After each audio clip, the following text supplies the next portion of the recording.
Indianapolis Colts cornerback Jaylon Jones returned to practice on Wednesday. Could he be the boost that this cornerback room needs? Let's get to it.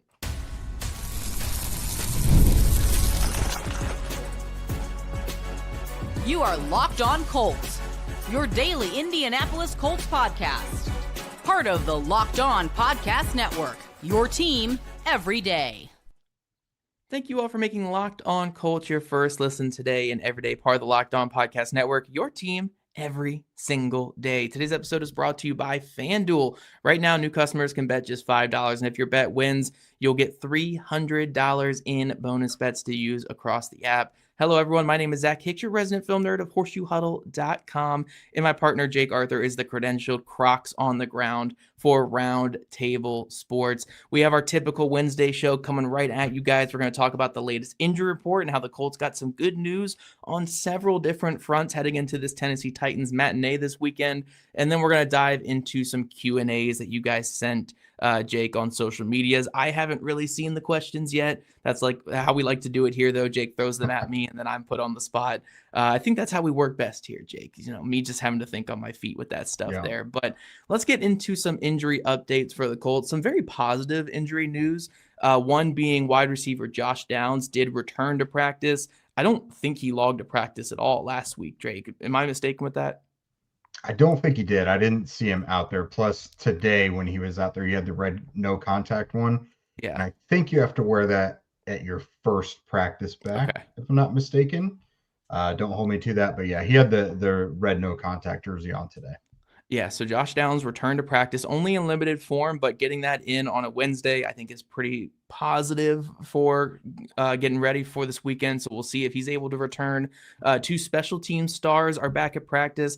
Ashton Dulin and Tyler Goodson, the Colts' two gunners, are back at practice, which is huge for the team because those guys were, I don't want to say they were sorely missed, but, you know, you obviously want to have your do-it-all players back in the fold for your team. But the biggest news is cornerback Jaylon Jones, Jake. He was not activated, but he's returned to practice within that 21-day window off of IR. So the Colts have 21 days to activate him and put him back on the 53-man roster. He did practice in limited form today. I will put this out there for everyone who's getting excited saying, okay, Jaylon Jones is back, that when people usually come off of IR, usually the first week is a tough one for them to come back for. I mean, I know Khalil Mack came back this last week against the Colts after his IR stint, but that's not really the norm. Usually it's return to practice for a week of like limited practice and then get back that second or third week.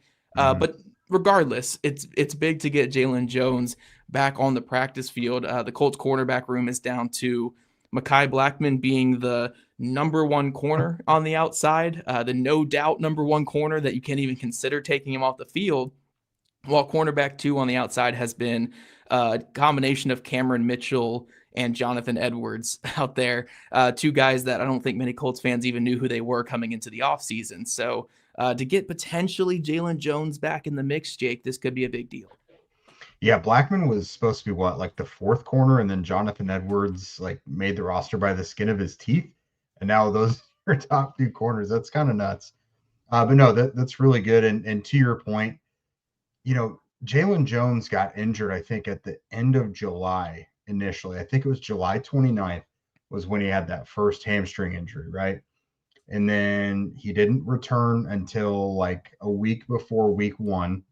And then so he was healthy-ish for a couple weeks before he injured that again in week 1. So from the end of July to right now, the guy has only spent like a week or 2 healthy with that hamstring. So as much time as he needs to take, that's cool. And not even just that, but also conditioning, being in football shape, all that stuff. Now, the football shape of it all, I've heard players say countless times, like you can't get into football shape without playing football.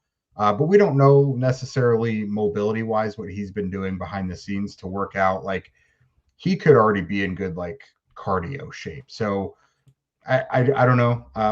My instinct still says he probably needs a week or so. He was out there today though, practicing, so that's worth something. I didn't notice him limping or anything like that.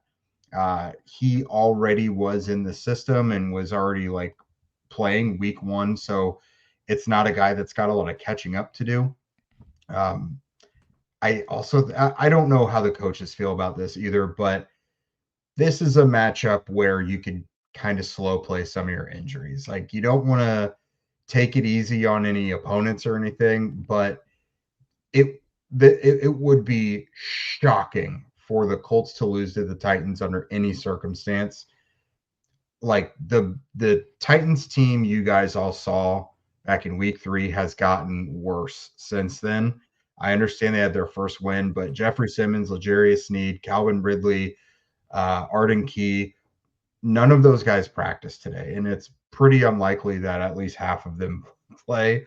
Tyler Lockett has been released after asking for it. Like this team is not in better shape than the Colts team that beat them by 3 touchdowns back in week 3. So, if you want to get Jones back to go cover DK Metcalf next week against the Steelers, I'm all for that. But you may take it just a little slow in this matchup because are you going to lock him on Alec Manor or something? Like, I don't know that that's necessary. It's so crazy where we're at right now with this Colts team, where we're talking about, like, again, you don't want to overlook any opponent or anything like that, but we have Jake here saying that you could take it easy going against a team in a week 8 matchup in the division nonetheless as well. But I understand what you're saying there, where I think the current spread right now between the Colts and the Titans is like one of the top 5 biggest spreads of the 2000s between it's crazy. Like, yeah. My and buddy it's was a division texting me game. this. Yeah, my buddy was texting me this, that the Raiders versus the Chiefs this past weekend was only a 10.5 point spread, right? And we all knew who was going to win that game, right? Going into that one. That was a 10.5 point spread. This Colts Titans one, the last time I saw it, was like 15. Like it's like that's how big the difference is according to the odds makers right now. Obviously, anything can happen on a Sunday, but the way the Colts have played this year, it's hard for me to see an avenue for the Titans to win. And again, you want all hands on deck. If guys are healthy, they play, right? If they're healthy, they play. But if there's any kind of questions, I think I don't know if this is really the game where you gut it out. Like I think they have enough weapons on both sides. Wasn't all positive though with the Colts injuries today. Pass rushers Tyquan Lewis and Samson Ebukam were both out at practice. It does seem like Ebukam's not going to go this week. The Colts put him as week to week, and Tyquan Lewis is listed as day to day. I don't know if either of them play, especially don't think Ebukam plays this week, but Lewis we'll see. Kenny Moore also didn't practice, but he did play this past week, and it's with the injury that he's been dealing with. So this might be kind of like a rest-ish day for him. So we'll have to monitor that the rest of the week. And then Braden Smith was also out, but that was with his typical rest days there. So as good an injury report as you could really get for the Colts. So it's really, I really can't complain right now, Jake. No, I feel better about it than I did, last week. Basically, it's not great to not have Ebukam and Lewis right now. I like Lewis may still play. He's not a guy that has to practice a bunch. Ebukam, you could probably go ahead and rule him out. Shane already said he's week to week. He had a big fat brace on his knee in the locker room today. So I would not imagine Ebukam plays. But that does probably mean more JT Tuimoloau. We'll see what he's got. If he's not ready, that's fine. I just want to be able to see it to know that he's not ready. You know what I mean? And then Adetomiwa Adebawore, you mentioned to me off air a little bit that's a guy who can probably see some increased snaps also. Yeah, they better get him more snaps. I can't even actually complain about where his snaps have been at this year. Like they've been solid. He is their NASCAR package, other defensive tackle alongside DeForest Buckner.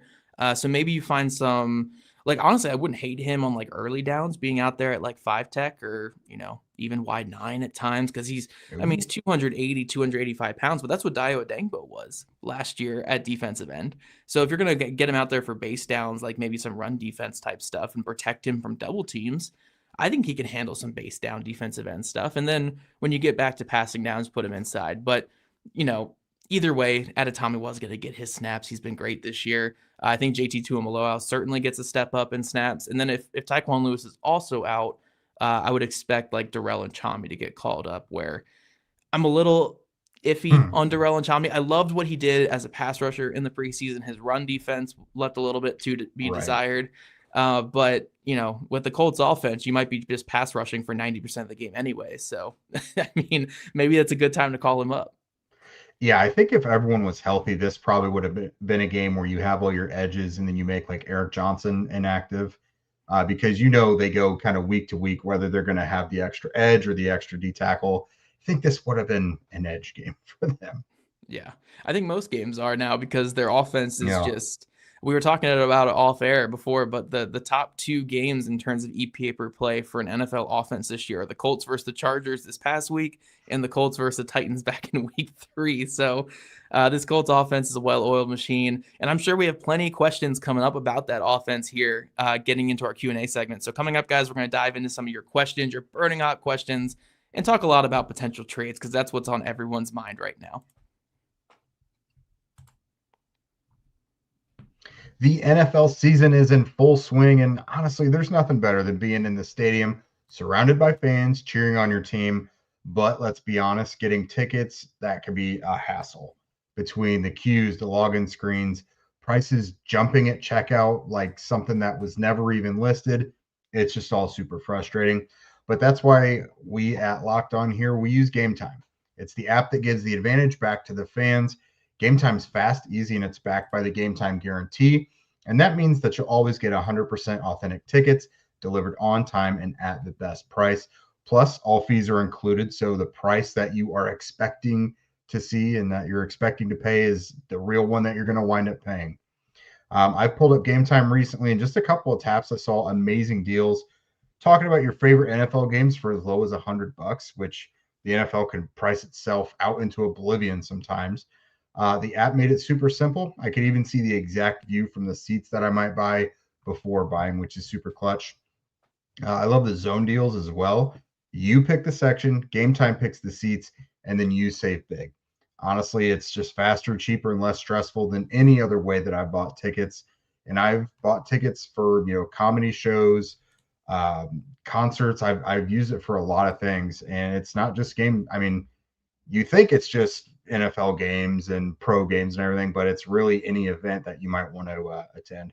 So download the Gametime app, create an account, and use code LOCKEDONNFL for $20 off of your first purchase. Terms apply. Again, that's promo code LOCKEDONNFL for $20 off. Swipe, tap, ticket, go. Download Gametime today. Welcome back, Locked On Colts Everydayers. We have been talking about the Colts, mostly positive injury report today. They got Jaylon Jones back on the field. They opened up his 21-day practice window. Josh Downs and Ashton Dulin were back on the field. So vibes are overall pretty good from the injury front now. Now, like we did last Wednesday, we opened up the floor to you guys for your questions, and you guys came in pretty hot on this one. Obviously, player acquisition is the name of the game right now. It was mostly broken down into trade deadline stuff and then kind of in-house free agents that you guys would prioritize. That is the lion's share of what we got here. So Zach hasn't really seen these yet, so I'm going to go ahead and throw him his way. First one here. It seems like the Colts have had great center and guard play this year, but I've not heard much about the tackles. What do you guys think of the play of Bernhard-Raimann and Braden Smith? That's from Tim Butterfield. Well, Tim, when it comes to tackle play, we have an old saying in football where the less you hear a tackle's name being talked about, or less you even hear a tackle at all, the better that their play probably is. I don't know if that fully applies when it comes to me because I'm such an offensive line nerd and I just adore offensive line play.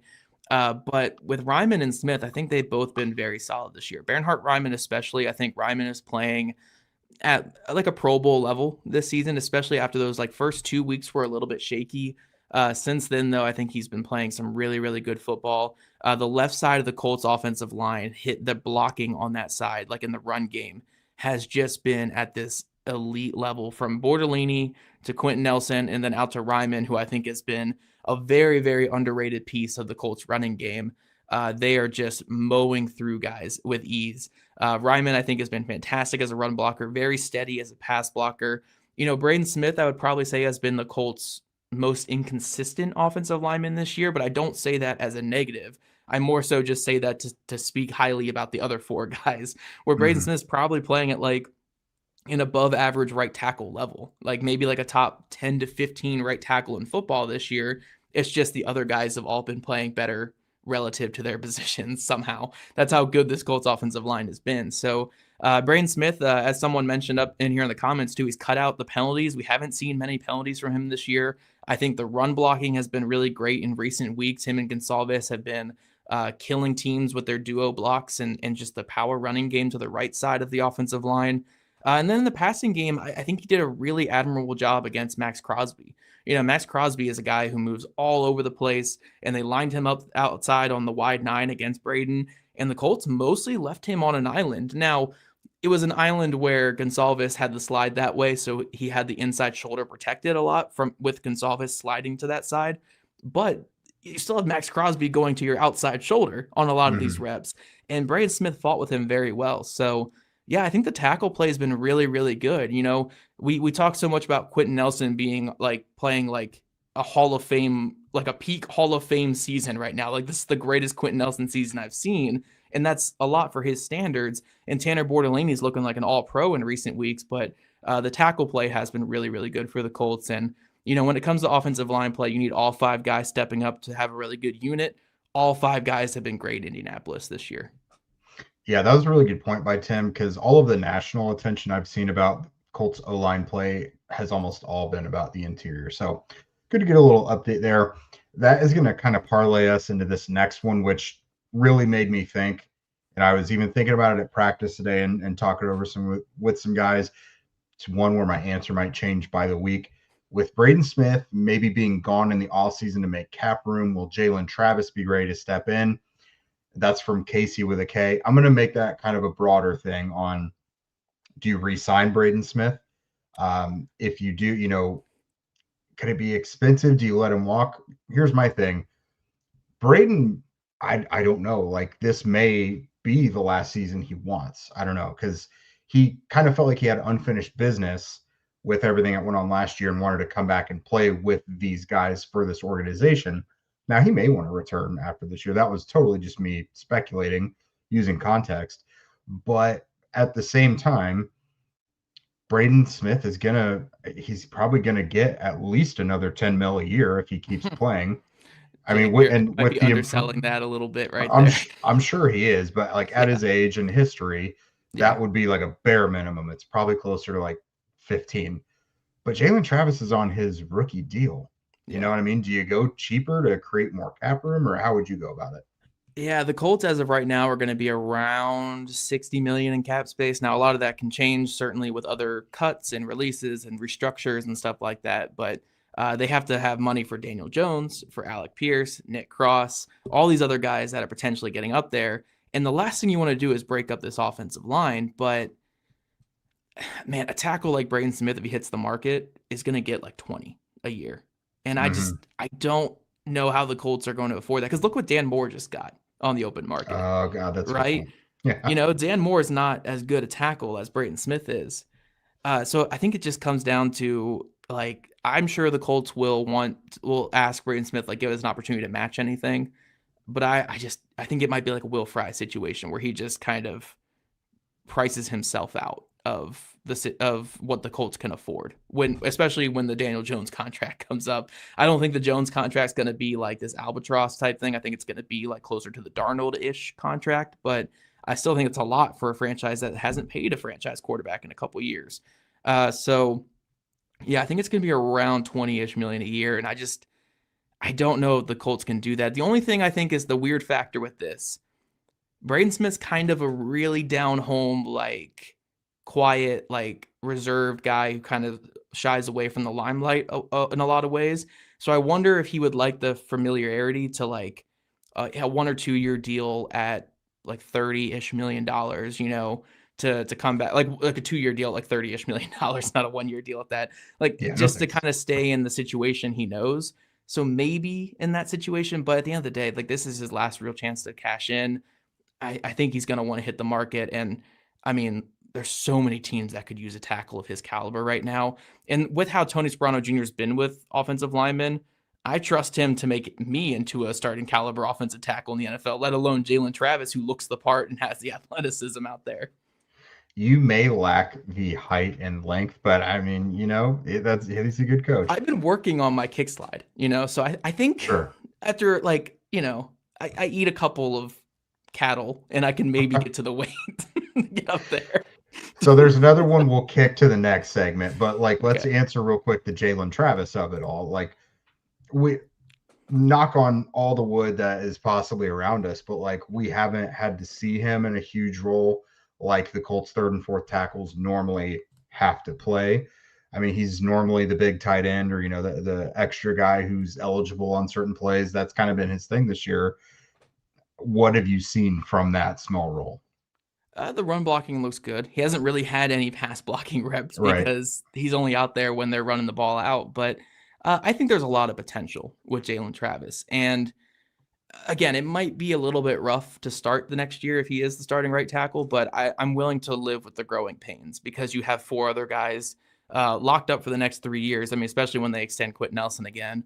They'll have the other 4 guys locked up for the foreseeable future, 2 of which on a rookie contract.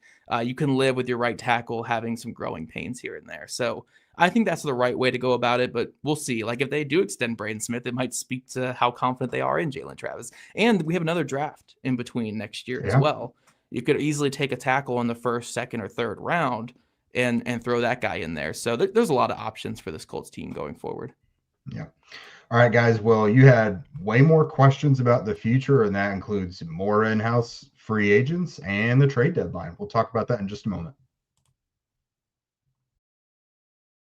I'm Cody Rourke from Locked On Broncos, and this episode is brought to you by Peloton. Peloton is shaping the future of fitness with the brand new Peloton Cross-Training Tread Plus, powered by Peloton IQ. This is Peloton's most advanced equipment yet, giving you real-time guidance and endless ways to move, whether you're running, lifting, or you're cross-training with your favorite instructors like Alex Toussaint. It's training reimagined to make your workout more personal. Peloton is built for breakthroughs with features that help you plan, stay motivated, and hit peak performance. You can let yourself run, lift, flex, and go while Peloton handles all the rest. Plus, Peloton IQ provides real-time strength coaching, tracking your progress and suggesting weights that challenge you so you can get stronger. Plus, the new movement tracking camera, it counts your reps and corrects your form in real time, making sure every rep is safer and smarter. So let yourself run, lift, flex, push, and go. Explore the new Peloton Cross-Training Tread Plus at onepeloton.com. And we are in the throes of the NFL season here, and FanDuel has an offer that you guys don't want to miss. Right now, new customers can bet just $5, and you'll get $300 back in bonus bets if that $5 bet wins. That's right, just pick a bet, put down $5, and if it hits, you'll unlock $300 in bonus bets to use across the entire app. Personally, I just love how FanDuel gives me a ton of ways to play. You can do parlays, player props. You can follow the live lines during the games. It makes watching football even more exciting when you got a little something riding on the action. And maybe if you don't want the stress of your team playing, that's something you might want to look into. Whether you're a casual fan or you just love diving into the stats, FanDuel makes the game day experience so much better. So what are you waiting for? Visit FanDuel.com to download the FanDuel app today and get started. Welcome back, everydayers. If you are one of those who sent us your questions over on Twitter today, thank you very much. We are getting to those now. So this one is from Jack Guiley. Was discussed on Twitter earlier this week, but would love to hear your guys' thoughts. Would Nick Cross or Alec Pierce be higher on your priority list to re-sign this offseason if you could only pick one? That is a very violent and painful question, Zach. Hate it. It is. I go back and forth on this one quite a bit because the last thing I want to do is break up this offense at all right now with how well the offense is playing. So even talking Braden Smith potentially walking hurts me to my core, but Alec Pierce as well, especially with A.D. Mitchell not really stepping up this year. I think that's a tough one there. But imagine where this defense would be without Nick Cross this season, with how versatile he's been, with him being able to fill multiple hats. In a lot of ways, he's kind of been like the Tyler Warren of the defense and being able to move across the defense and play so many different hats, wear different hats for this team. So in a perfect world, you don't have to choose between them. But if they're both maybe pushing $20 million a year, because that's the nature of the salary cap now, I think I would choose Pierce slightly choose Pierce over Cross. But Man, that's tough. I think I would choose Pierce just because I can't break up too much of the offense. I just got to keep this thing rolling. And I think Pierce, like with the growth he's shown this year, I don't want to be the Saints looking at Trey Hendrickson with Cincinnati being like, that could have been us. I don't want to see him go for 1,200 yards, 1,300 yards with another team saying that could have been us as he develops into a true number one wide receiver. So I think I would go Alec Pierce as of right now. Yeah, that is, oh God. He's so good at what he does, and he's legitimately, you might be the best deep threat in the league now that Tyreek Hill is no longer Tyreek Hill, essentially. Now, for my money, Nick Cross is one of probably the top 5 strong safeties in the league. He does not get discussed enough for what he does. But yeah, like Pierce is just such a big play machine. This is so tough because you drafted and developed and were so patient with both these guys, and now you're getting the fruit from that. And it would be terrible to let either walk. I will say I think the Colts were probably expecting to be more likely to bring back Cross next year versus Pierce. But now that Pierce has continued to be awesome and there isn't anyone behind him who looks like they could replace him, I think that playing field is leveled a little bit. But to stop being a coward and answer the question, I guess I'll say Alec Pierce. Yeah. How about both? Let's just bring them both back. Yeah. I mean, I think like we can That's just totally against the question. Yeah, we can bring them both back. I think the Colts will have tough decisions to make on Kenny and Zaire Franklin after the year, just in terms of like they can get out of those contracts and save some money. And we'll see if they value Cross more than both of those guys, especially with Kenny getting up there in age. So we'll see. We'll see if they have the money for it. They can always make the money work. If you got to be committed, you can make the money work. Yeah, that's true. All right, let's do this next one. Is there a point before the trade deadline in a couple weeks where you decide if Daniel Jones is the guy, and then you shop Anthony for a defensive piece for the playoff run, or is that determination best made in the offseason? So I unless they force their way out, Anthony's not getting traded this year. No, it would certainly be in the offseason. There's no point in trading him right now. His value has never been lower. No one's going to make and you're not going to get a defensive piece for Anthony Richardson as of right now. Whereas in the offseason, teams can talk themselves into him, and you can maybe get like a 5th or a 6th round pick for him. You're not getting that in season for him. You're not getting a quality player. So no, Richardson's not going to be traded this year. Yeah, and I don't think it's because they just have this firm grasp on him and they'll never let him go. It just doesn't do much for them for the timing to be right now, especially with how good they are and could potentially make a Super Bowl run or a deep playoff run. Like, again, it's not crazy to say they're the number 1 team in the league right now. Do you really want to ship off your backup quarterback? No. Like, it just that's probably not a good idea. So I would say no. If if and when he departs the Colts, it's probably going to be more of an off-season thing. That was from PDP. This next one is not executing a trade at the deadline a fireable offense for Chris Ballard if the Colts immediately get bounced from the playoffs.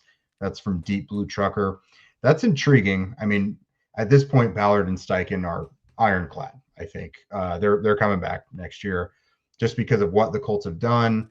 And Ballard, there's a lot of credit that Chris Ballard should get for this turnaround, as much as Shane Steichen should get as well.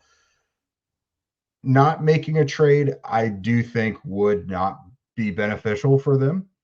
But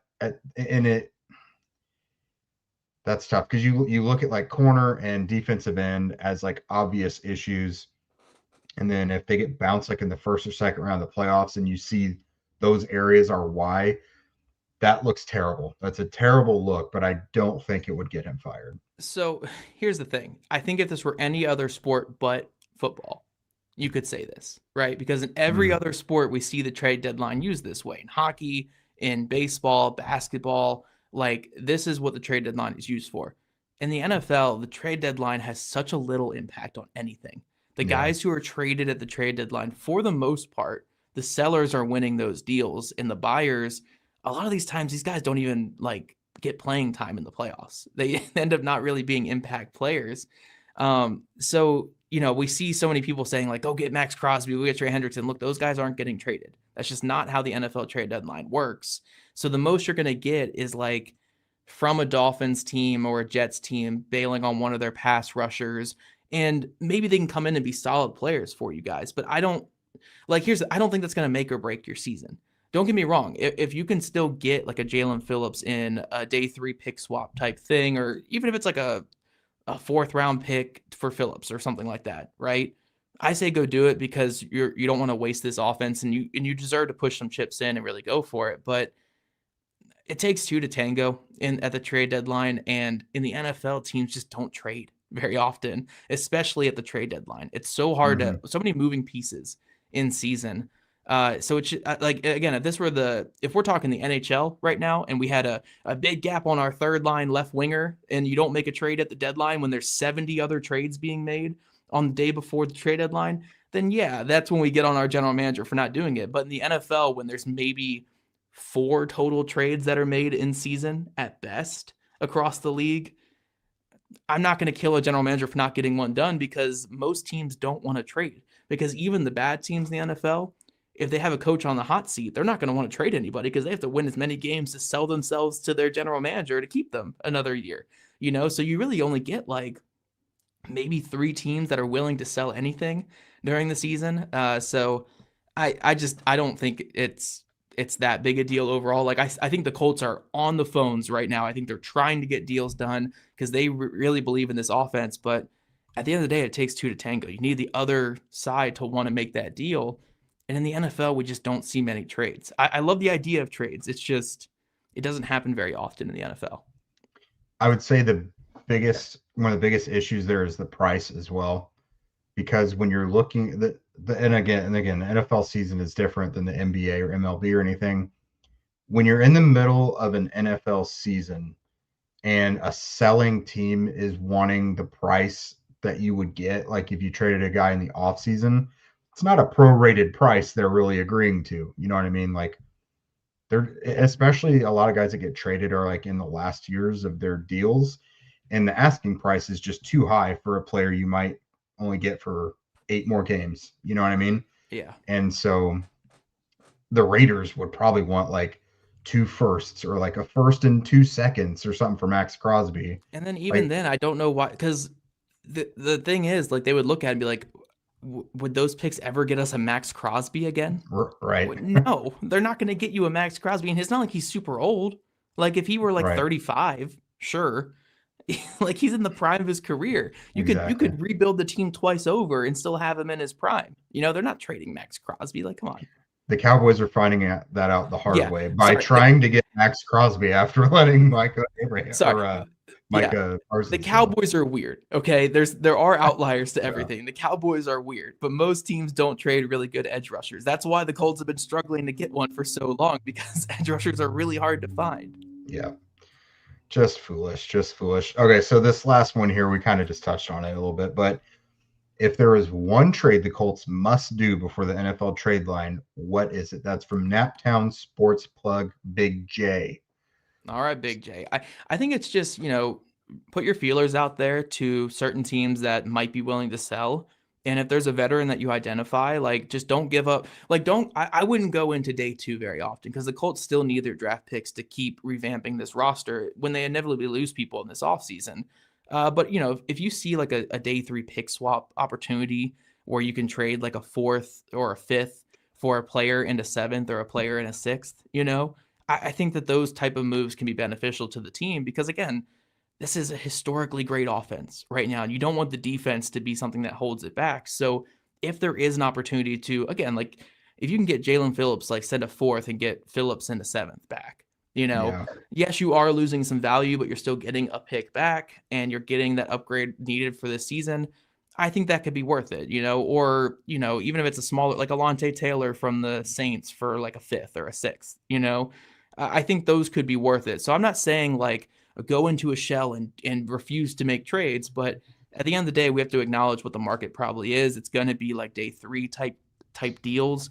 But I think there could be something out there for the Colts to improve this team. It's just, don't go crazy with it, I think, and this isn't me trying to be passive. It's just, you got to know the market, and if something doesn't pan out, then they still got to figure out something with corner, because again, Jake and I, our tryouts aren't going well, but eventually they'll sign us to the practice squad, Jake. We have a lot of heart and spirit, but no, for me, if I had to make one move, I'd go get an edge rusher, or try to get an edge rusher, like Jalen Phillips, Jermaine Johnson from the Jets, or like Baron Browning from the Cardinals that we've discussed. You're probably not going to be able to shoot for the stars on anybody. Doesn't mean you don't ask, don't try. But if you can get like a mid-level pass rusher, that's kind of what you need. And I spoke about the other day, like now that Ebicom is hurt week to week, your standards for what you need at edge have now kind of lowered, because now you need just guys that can play at a decent level, rather than before you needed like a difference maker. But now you just need somebody capable of providing some pass rush. Oh man, please give me Baron Browning. That's my dream, because I look, would like that. Yeah. Lou drops his defensive ends into coverage so much. What was Baron Browning in college? He was an inside linebacker. I think that would be so much fun, but yeah, I don't want to fantasize too much and get my heart broken, but I think this Colts team, regardless, is going to be in a good place. Their offense is scoring 33 points per game. I think they're going to be fine the rest of this season, but we want to thank you guys for making Locked On Colts your first listen of the day. The NFL season is finally here, so for your next listen, get a double dose of the Locked On NFL podcast. Tyler the Madman Rowland gives you a shot of NFL espresso to start your football day, while Tony Wiggins takes you into the barbershop for the smoothest breakdowns to end the day. Find Locked On NFL on YouTube or wherever you listen to your podcast. If you guys want to become a Locked On Colts insider and chat with us directly and get that insider scoop, follow the link in our show notes. And if you don't already, make sure you're following at Locked On Colts, at Jake Arthur NFL, and at Zach Hicks2, all on socials. Also, subscribe to us on YouTube, where we listen to your podcast. We'd love your guys' ratings, reviews, and we'll catch you guys back here tonight for the Colts Squad Show.